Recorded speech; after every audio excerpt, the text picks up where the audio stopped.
Coming up on StarTalk, we're reopening old wounds regarding the status of Pluto. I've got with me in my office Alan Stern, Mr. Pluto himself, and we spend the whole time talking about that little bugger in the outer solar system. Welcome to StarTalk, your place in the universe where science and pop culture collide. StarTalk begins right now. This is StarTalk. Neil deGrasse Tyson here, your personal astrophysicist. Today we're going to do cosmic queries. And we got Chuck for this, right? Oh, definitely. But this is a very special cosmic query. It is. Oh, this hits deep. Yes, it does. This is the Montague and Capulets. This is the West Side Story of dwarf planets. We got with me my friend and colleague, Alan Stern. Alan, welcome back. Neil, thank you. Give me some love here. Oh, man. Alan, welcome back to the crib here. We're here at my office at the American Museum of Natural History. And you're one of the world's, I'm not going to say one of, I'm going to say the world's expert on Pluto. Can I say that? Wow. You just did. Yes. The man, but let's hold Pluto just for a minute. I just want to catch up. I haven't seen him in years. I got to say this Pluto thing, though, sometimes I feel like I'm typecast like an actor on Gilligan's Island. Oh. It's the only thing people talk about is Pluto. No, that's not one.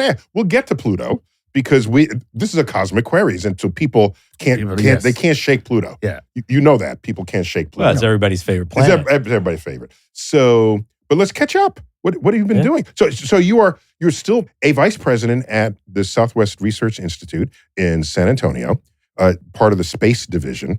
Very busy research institute, a lot of different scientific. A lot of science, a lot of engineering. Mm-hmm. The institute was formed back in the 1940s for the public good. Oh my gosh. And does a lot of federal research, state and local stuff, but also research consortiums for industry. Everything from oil and gas to being Texas. Automobiles. Yeah, but electric vehicles, automated vehicles, just thousands of engineers and scientists. Cool. So you've been there for since you left NASA. That's right. Okay. So you may remember I was at the launch of New Horizons mission back in 2006. And if I remember correctly, that mission to Pluto was the most powerful rocket with the lightest payload ever, just in combination, so that it could accelerate and get the hell out there before you died. Mission accomplished. That's the number one rule in any science project. Yeah. When I was a little kid, I was washing cars and babysitting and doing everything I could think of to buy bigger and bigger model rockets. You have no idea. The kind you would launch in your backyard. Yeah. Estes model rockets. Estes, right? Yeah. Oh, wow. Yeah. Oh, right? Yeah. Right? Yeah. And the biggest one was the Saturn V with like 4 D engines or something. Right, the D engine. The D engines was the biggest. I only got the one where you stomped on a balloon and it shot it off with water. Yeah. I couldn't get any further. That's a starter kit. That's a starter kit. Yes, exactly. That's lame. That's lame. But then we got the New Horizons, 81-foot tall rocket, 70-foot payload bay, most powerful variant. I got to order every upgrade. I'll take the lightweight nose cone. I would like all 5 solid rocket motors. Wow. Everything to make it go as fast as possible. Right. And then we built this little spacecraft the size of a desk, very compact. So this thing was built to launch school bus-sized spy satellites and big communication satellites and things like that. And we more or less took an Atlas V, amped it up with every upgrade you could think of, and then launched it basically empty. And of course, you got the highest possible burnout speed. So, Apollo astronauts, 3 days to the moon. We're now talking about New Horizons, no longer about your kid model rockets, right? Yeah. He transitioned very quickly that way. We're in the big boy rockets. Yeah, that was a blurry transition. I was like, man, you were a really advanced kid. But think about this. Apollo would launch 25,000 miles an hour, 3 days to the moon. Nice. Tom Hanks. Right. Exactly. Right? New Horizons, 9 hours. Right. And didn't you get to the asteroid belt in 3 days or something? Well, not that quick, but we got to the asteroid belt in record time, faster than any spacecraft. Yeah. Just 3 months. Right. And Jupiter in a year. Okay. But this also meant by the time you got to Pluto, you were booking. Yeah. Right? So how do you slow down to even take a picture they of don't. Pluto? I mean, in the old days, we got used to flybys. Right. And later on, you went into orbit, but this was like the resurrection of the flyby. Right. Where you got to get ready for all your data in just a few seconds. And one shot. One shot? Once you're gone, you're not making a U-turn. You can't come back. Right. Get it So right. wait a minute, can or we go leave home. It's just one blurry picture and with a sound effect that goes, meow. You hope the pictures are not Pretty blurry. much it. So anyway, it was a fond memory being there. And so it took how long to get to Pluto? It took 9.5 years. 9.5 years. Because it's a long way. And so you just in the Bahamas over those 9 years? What That's happened? all I was doing. Yeah. Yeah. So when you do that, we were busy. I mean, you had a lot to do. When you do that, when is the optimum time? When is Pluto closest to us so that you can intersect it? Right. Well, we actually, the optimum time in order to get there fast is when it's in a certain orbital position, but it's not closest. It's near closest. Okay. But what really matters, it's in the plane of the solar system. Okay. And we got there right at that exact time. In fact, What he set a left time. out there is that Pluto's way the out of the plane of the solar system. Oh. that was implicit and Right. unstated. So at the point where it crosses the plane of the solar system, you don't want to launch something from here and have to leave the plane of the solar system. That's where all your It takes a lot momentum more is. fuel. Right. And that slows you down if you have to spin fuel climbing out of the plane. Yeah, Okay. Right. Yeah. Because you're already in the plane with Earth. Right. And you got, all of this adds to your favor. Right. Okay, continue. I'm sorry for that interruption. Where were we? We took a little detour. Yeah, we took a little detour, but no, it was 9 years. 9 years out. Right. Yeah, so 9 years. But, like the Voyagers, which went all the way out to Neptune, they had 500 people on that project. Scientists, engineers, flight controllers. By the time we did, the whole way, exactly. Yeah. And by the time, we did it with 50 people. Wow. And so the 50 of us were doing the work. You're doing everything. Yeah. Doing everything. Yeah. Mm-hmm. And so we were pretty busy.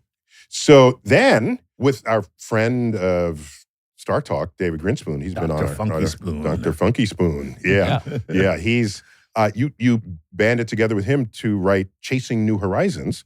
Yeah. And with this long subtitle. Yeah. What was that subtitle? Inside the epic mission to explore the ninth planet. Did he say ninth planet? The ninth planet. We'll get back to that. Oh boy, here we go. Neil. Blood drawn. It's happening already. Shot across the bow. Blood drawn. Oh, here it is. Blood drawn. No, so that's. I mean, that book was needed because Pluto was a big mystery for so many people for so long. Well, yeah, and this mission was, so much in the public eye that really needed to be documented. Yeah, and of course, David's an amazing writer. Yeah, we all love David. We love David. So also, since then you've been in space. I hear. Yeah, you went above the Kármán line. Wow, we We did that on Virgin Galactic. Did Neil's Pluto news upset you that much? You're like, I'll show you. I'll go investigate it myself. Let me get into I'll prove space it myself. I'm going to space, damn it. How long was it? Like 4 minutes of weightlessness? About how long is 4 that? minutes between engine cutoff and reentry. Yeah. But a hell of a ride and a tremendous experience to see the planet. So what science were you doing on it? Yeah, I was. So you weren't just joyriding? Right. Okay. As much as I wanted to look out the window, I was sent. I'm going to be doing a NASA mission, which is going to be determining how well the Virgin Galactic spacecraft can be used to do astronomy on these missions, like unmanned sounding rockets. And on this first mission, I did some physiological experiments using myself as the guinea pig, and also some practice for the astronomy mission, kind of get the timing of everything down. Okay. So you weren't purely a tourist. Right. In fact, I mean, that's noble, but still sucks. I'd rather just look out the window the whole time. Right, yeah. Just be there for the ride. You know what I mean? And you would love it. You should do it. Yeah, I don't know. It's a beautiful view. Yeah, listen, why not? Why wouldn't you? Any industry that considers an exploding rocket on the launch pad a success, I'm not. No, they don't call it success. They call it an experiment rich in data. That's even worse. That's what the rocket people call it. No. So what else have you been up to? Been doing a lot of research as a scientist. Right, because your expertise is obviously not just Pluto.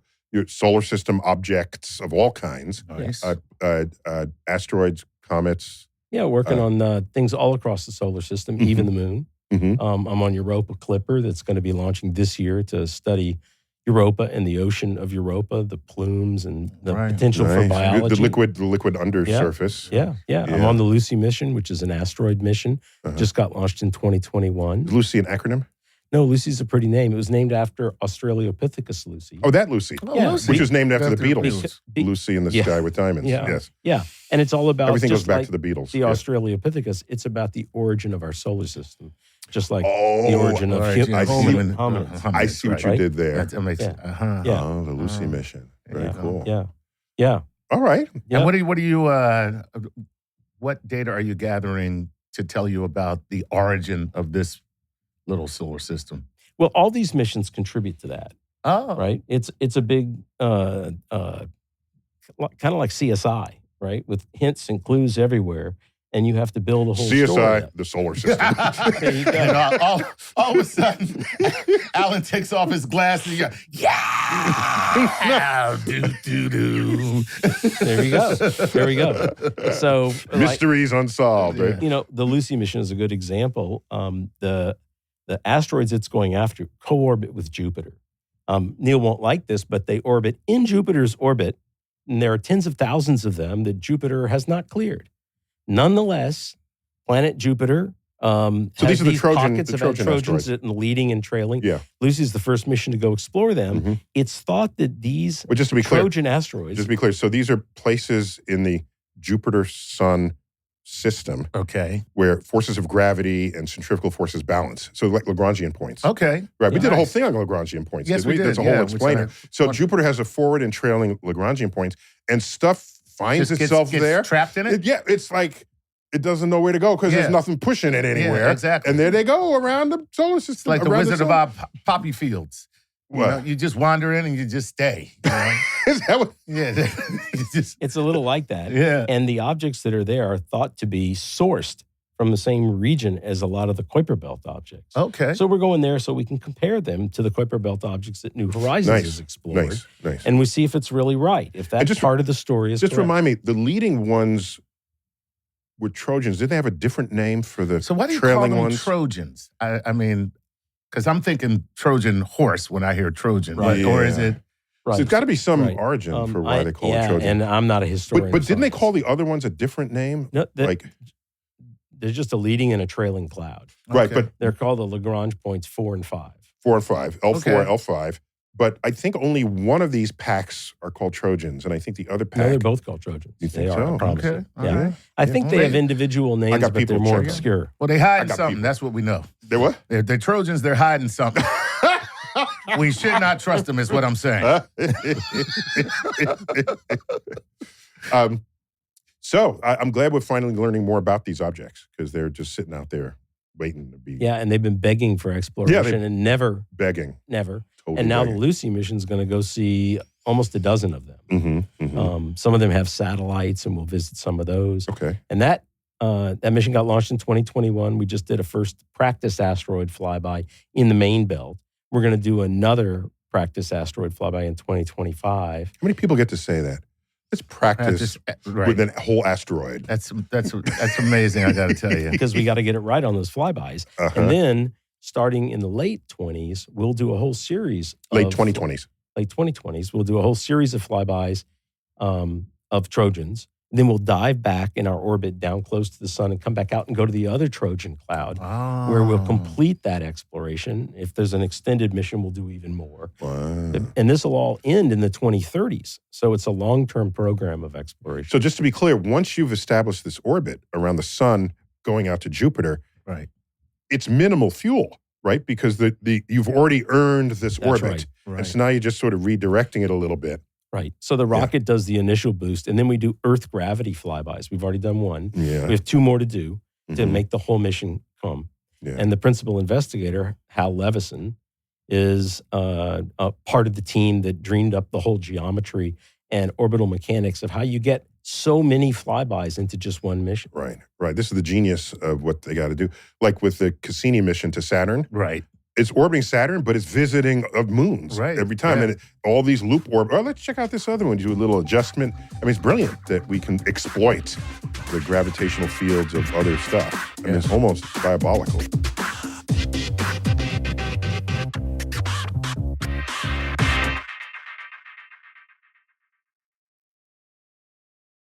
I'm Ali Khan Hemraj, and I support StarTalk on Patreon. This is StarTalk with Neil deGrasse Tyson.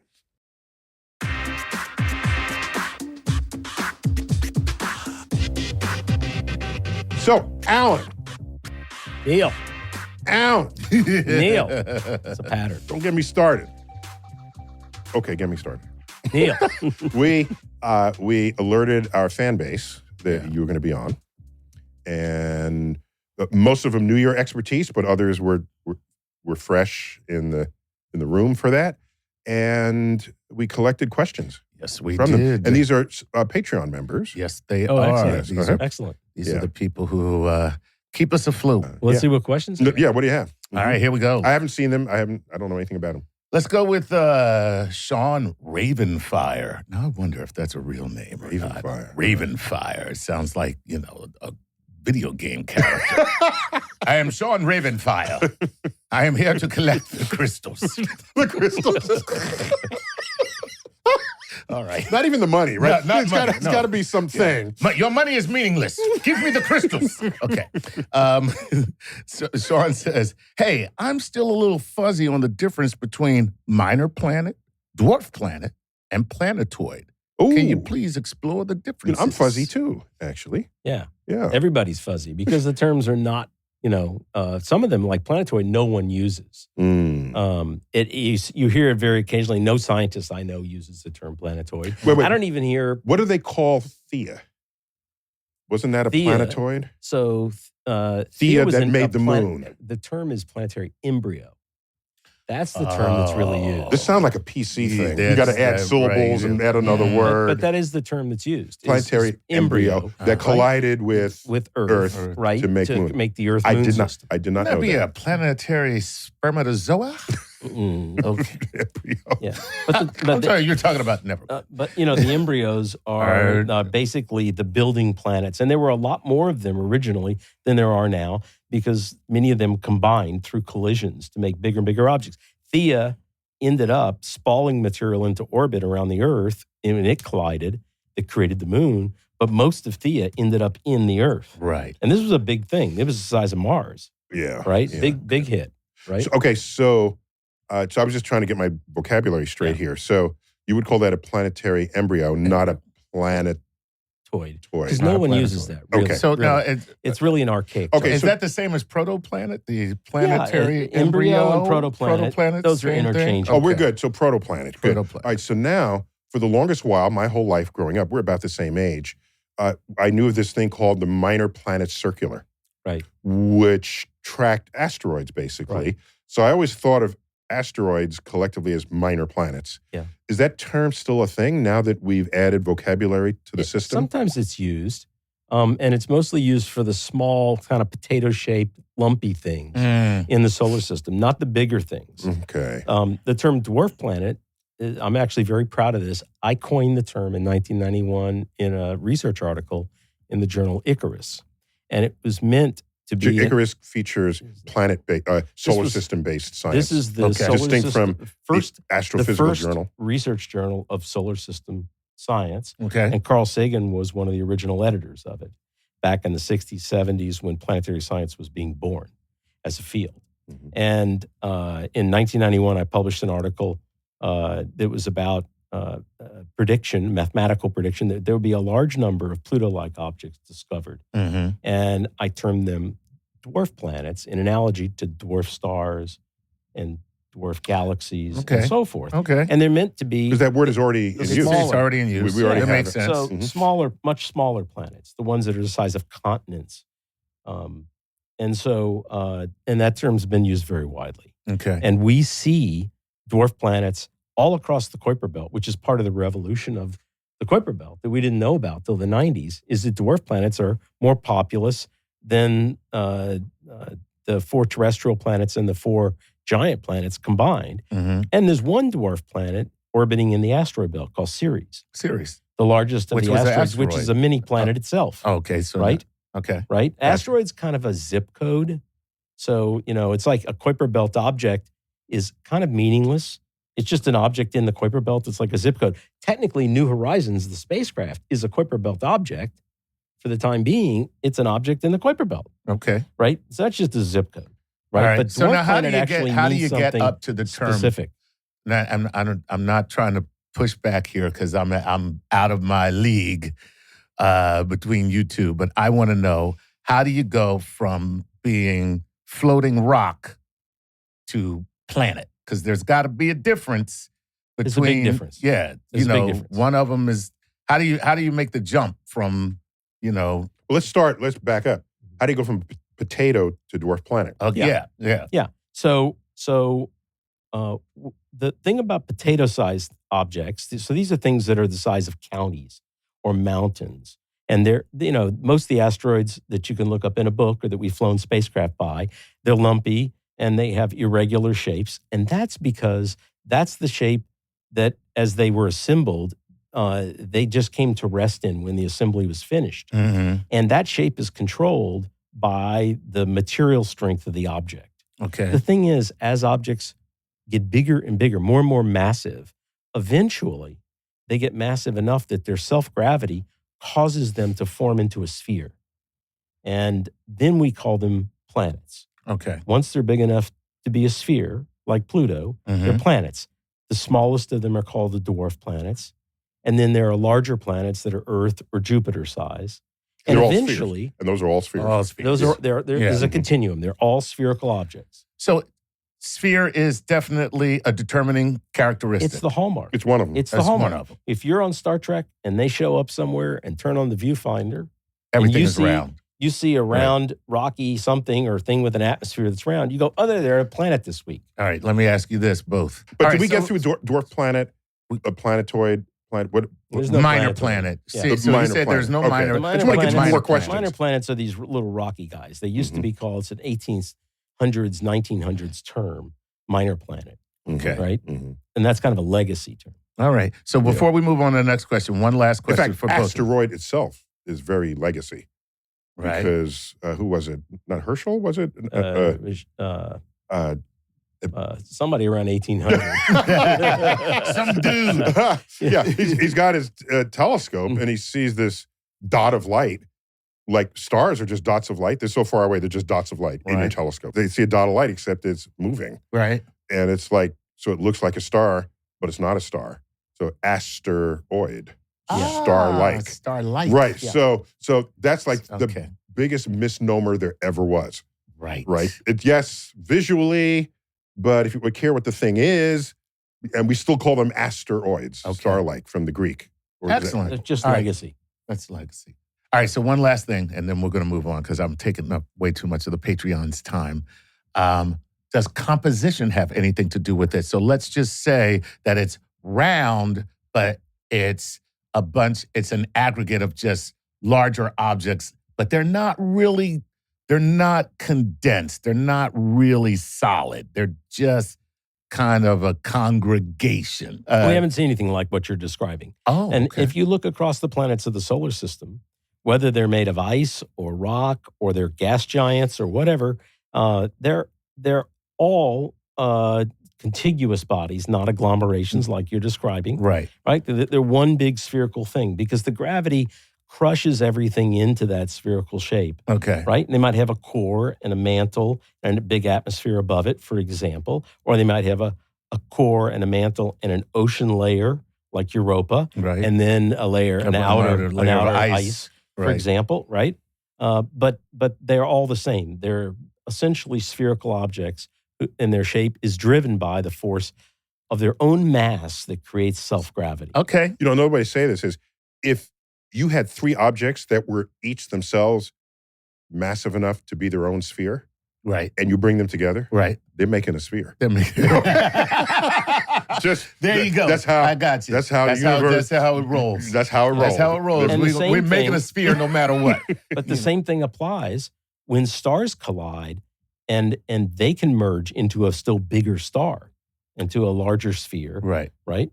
And it's the same physics Okay. all the way through. All the way through, no matter where you are in Yeah. the universe. That's the good thing about physics. There you go. Mm-hmm. That's true. All right, give me some more. All right. And make this quicker this time. All right, here we go. This is Andrew Coffey, who says, "Good day, Dr. Tyson, Lord Nice, Sir Alan. I know very little about Pluto, so I'm super excited to hear you talk. I'm hoping you can enlighten me.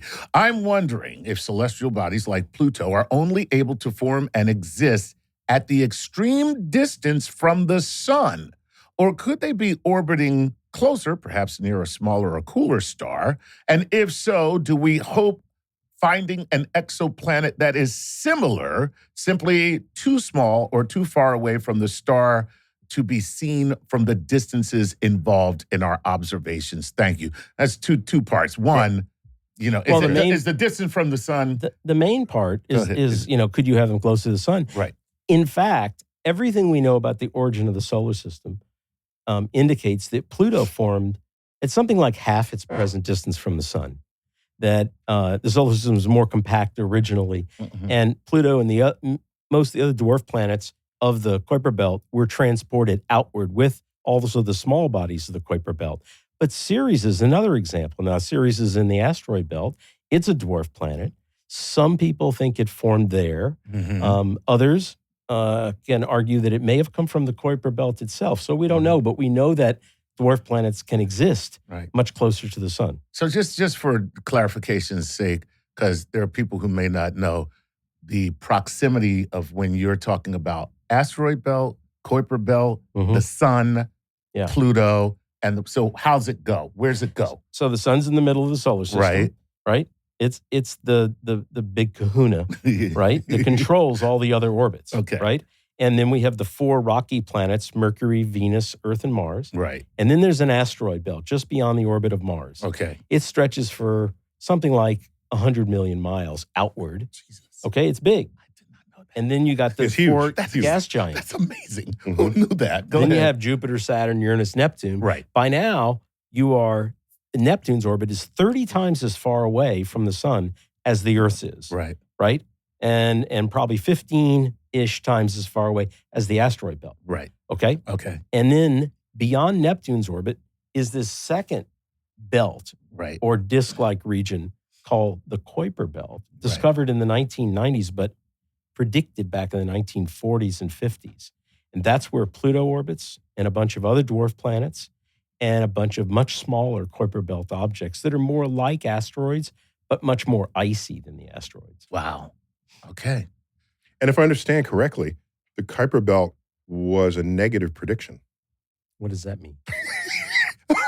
I didn't learn that in school. Yeah, I think it was a negative prediction. I think Gerard Kuiper published a paper saying that there should be a reservoir of objects. I don't know if he called them comets at the time. A reservoir of objects just beyond the red-blooded planets. And since we don't see any there, then he was making some inference about the early solar system. So he was using the absence of evidence as an evidence for something else. And then we find stuff there, and we name it after him. Yeah, I think it was actually a little different. My recollection of the literature from back then is that there were really 2 scientists. One was named Kenneth Edgeworth, and the other was Gerard Kuiper. They were both making predictions that beyond the orbit of Neptune, that there was something like an asteroid belt that Pluto orbited in, and that it might contain other planets in it. But it was really beyond the technology of the mid-20th century. The telescopes couldn't do it, and detectors, And, you had like Clyde Tombaugh squinting at photographic plates. They didn't have the data analysis Talking about tools. the discoverer of Pluto. Yeah. Okay. So they had big enough telescopes, but they didn't have sensitive enough cameras, and they didn't have computers to do the painstaking data analysis.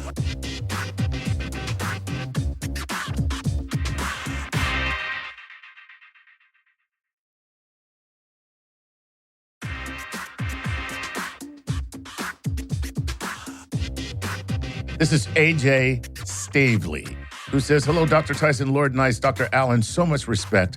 I am AJ from Atlanta, Georgia. My question is, what unanswered questions has New Horizons answered or you have discovered about the Kuiper Belt that researchers like yourself didn't already know or you were surprised about? Also, if is Pluto's dance with Charon why it appears to be so geologically active? Thank you so much. So a two-part question, but both very get cool. Through all of that. Yeah, that's a so lot. We found a lot of discoveries. Okay. And you don't have enough time on this show. If I came back 2 or 3 All right, more let's times. go top three then. But Okay, I want to top tell three. you, Top three then. a good example is that Pluto itself. Okay. Right? We wondered for a long time if its surface would be flat or rugged. Basically, because we knew the surface is made of nitrogen ice, and nitrogen ice is structurally weak, it would make a surface that was almost entirely flat. It's so weak that but even Pluto's gravity would just flatten it out. Yeah, exactly. Smooth you it got out. it. But if the nitrogen is just a frosting on top of a water ice crust, you could have mountain ranges and canyons and craters and all the rugged topography that we actually saw. So we answered that question the first day with the first pictures that came back from New Horizons of Pluto. Wow. And then when we went further out into the Kuiper Belt and made the first flyby of a small Kuiper Belt object, we found out how they were born, how they were formed. This was not an accidental encounter. You're This was targeting intentional. you're targeting other Kuiper Belt Exactly. objects with that trajectory. And Cool. this was a goal of the mission. And 1 billion miles beyond Pluto, we flew by this Kuiper Belt object, Arakoth.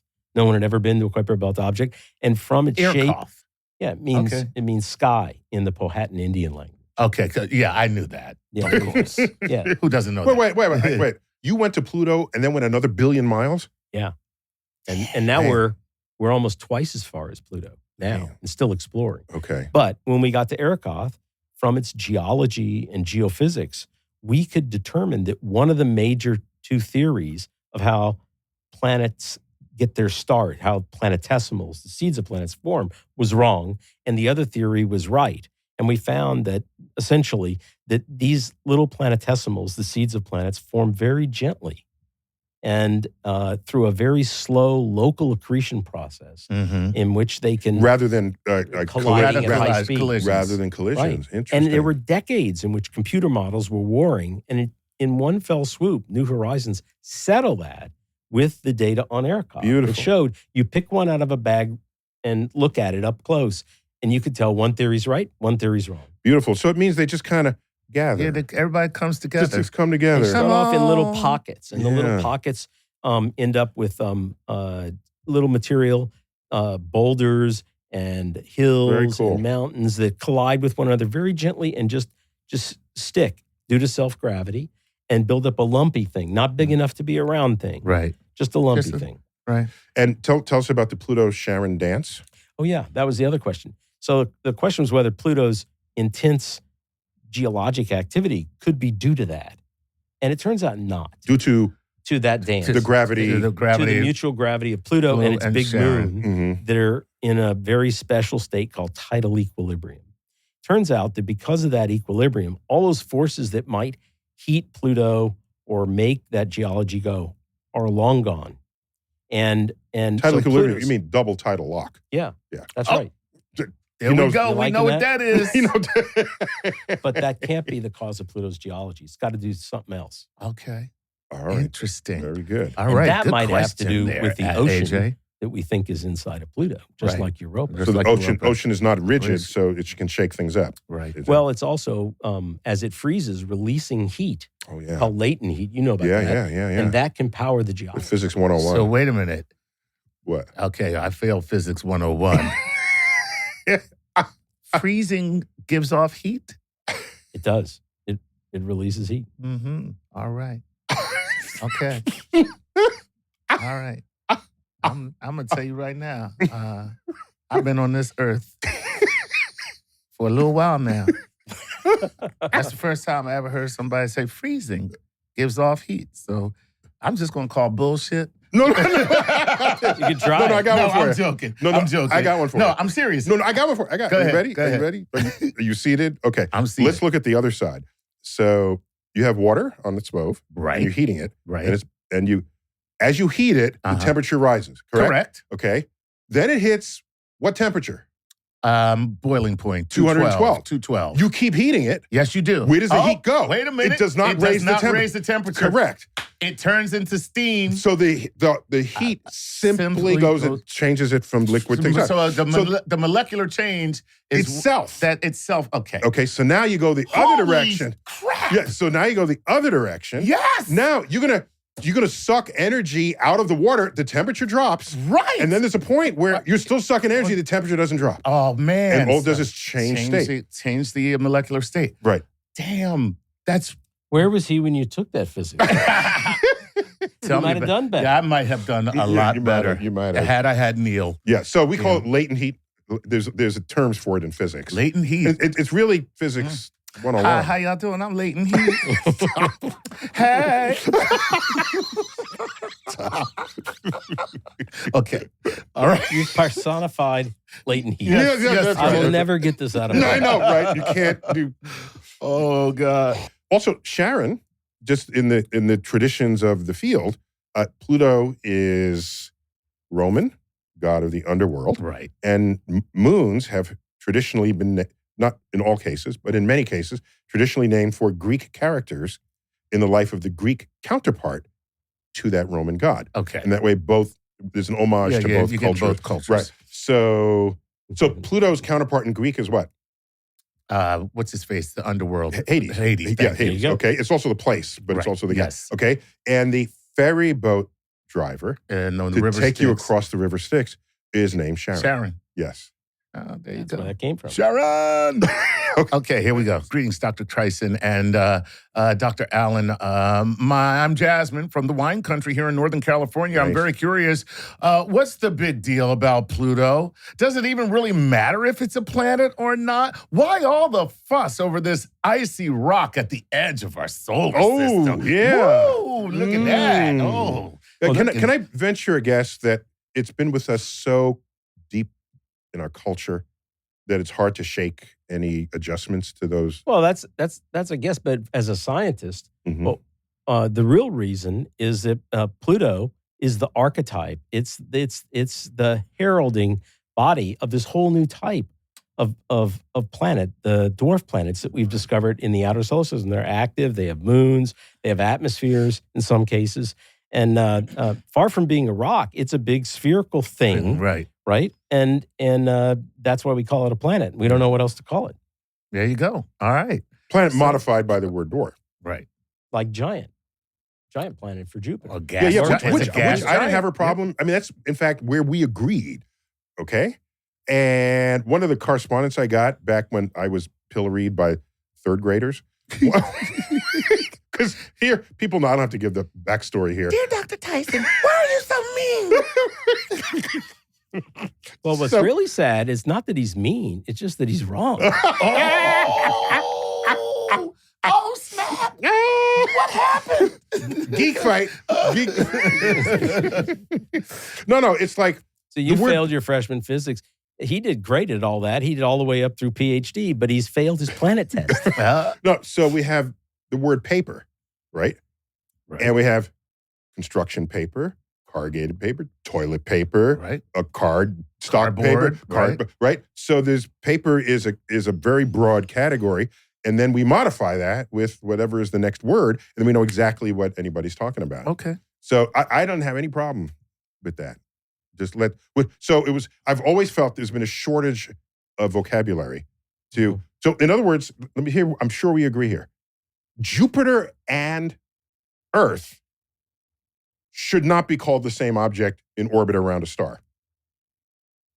I disagree. No, They're they're planets. rounded, but one They're is planets. huge in gases, and Earth is smaller than storms on Jupiter's weather system. So wouldn't it be cool if we just had a different vocabulary so that when I use the word, you know exactly what I was talking about. Right now, if I just say, I discovered a planet orbiting a star, so is it gaseous? Is it rocky? Is it large? Is it small? And I have to ask 20 questions just to understand what anybody's But that's talking the about. cool part of science.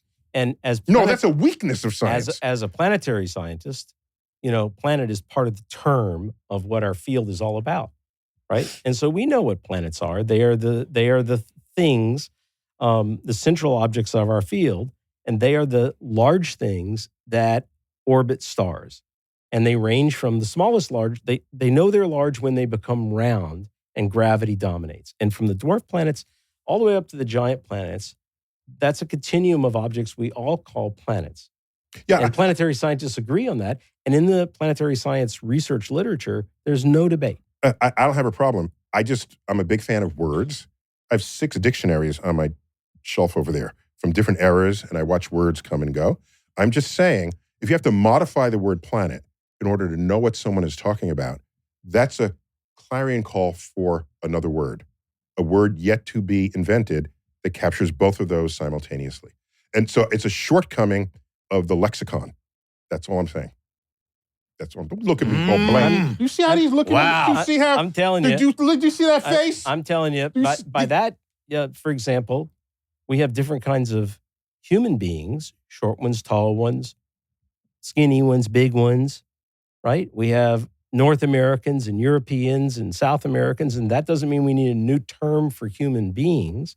It just means adjectives help in the English language. And there are all kinds of ways to add descriptors to planets, to stars, to galaxies. We do that all through science, right?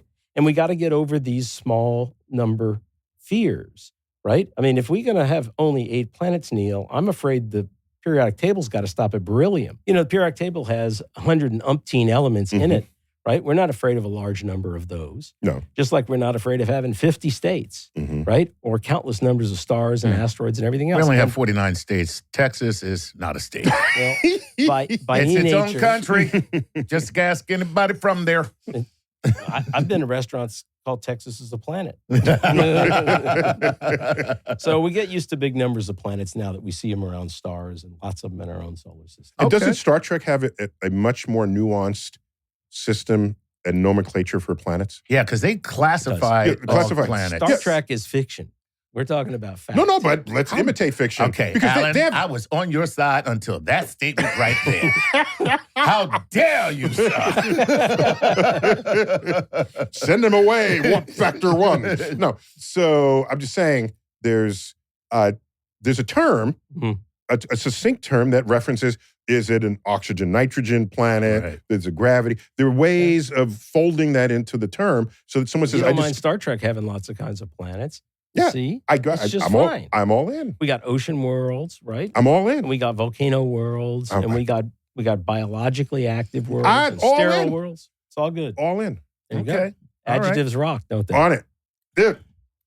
Alan, great to have you back on. Thanks so much, Neil. Okay. It's a pleasure. All great. right. Great. Thanks. We're done here. Oh my gosh, but we're really not done, are No, we? we have solved nothing. we must do it again because nothing has been resolved. All right. So this has been Star Talk, the Pluto Cosmic Queries edition, if I may call it that. We're going to have to get Alan back because we just barely scratched the surface here. Anyhow, thank you, Alan, longtime friend and colleague. Thanks so much. Chuck, always good to have you. Pleasure. All right. Neil deGrasse Tyson here, your personal astrophysicist. As always, keep looking up.